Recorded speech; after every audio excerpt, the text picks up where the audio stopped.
Hello everyone, this is Scorched Earth Toys at Anymoon.com's review of Bandai's SHFiguarts Mikumo Gwennamer. For those of you who haven't seen Macross Delta, she is the enigmatic lead of the pop band Wakur, or at least that's what I'm told. This figure was released in June 2017 and retailed for 5,500 yen. That's like $50. My husband spent $50 on a doll? Well, let's take a look and see if it was worth it.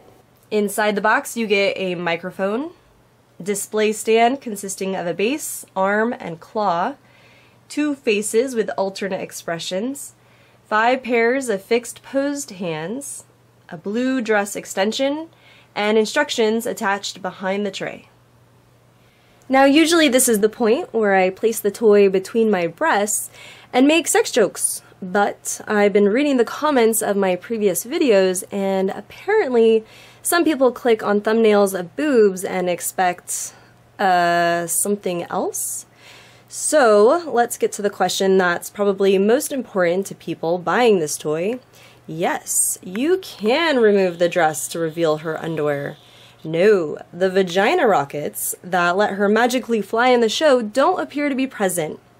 Surprisingly, even with the dress removed, waist and hip articulation is not the best. I mean, sure, she can do the twist, but this isn't a girl who can bend over and touch her toes.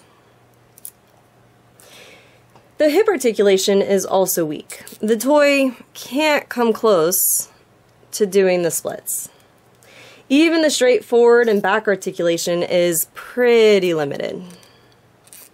You can cheat and start rotating the leg around, but she does have molded butt detail and knees, so if you get too crazy with your workaround, it gets obvious. Speaking of the knees, the knee joints are both nude colored, but they're supposed to be covered by the boots in the front. This creates an ugly break in the boot in numerous poses. I mentioned there's a display stand, and here it is. It has the Wakur symbol on it and serves its function well. There's a little doll claw that comes with it, but it's probably something you'll only use when you want her to look like she's leaning on something, and even then, the peg in the back will probably serve you just as well. I removed her hair so you can kind of see that hole well, and you just peg it in to the back, and there she goes. While you can get this toy to stand on its own on a very stable flat surface, it's generally not worth the effort it takes given how simple and effective the stand is. I told you this girl came with some optional faces. There's honestly not the hugest difference in the facial expressions though. She has a softer look, a determined singing look, and a neutral look. To install an optional face, you just remove her bun by pulling up, remove her bangs by pulling forward, pull her face off by pulling forward, then swap on the new face and reverse the process. This is all very easy, but the faces are so similar there's not much payoff. There are 5 pairs of optional hands. To install a hand, simply pop the existing hand off the toy, revealing its tiny ball joint. Then, pop the new hand on.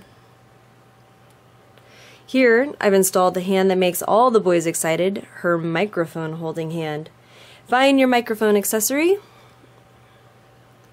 and drop it in.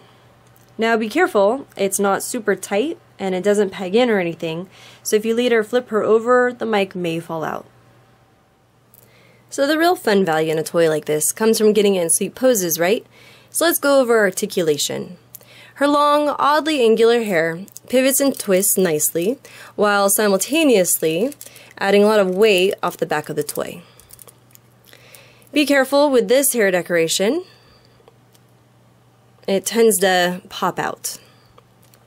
There's also this dress bit, which is the most annoying part of the toy. It pegs in via a little ball joint like the hands, but it's not stable enough and it pops out frequently.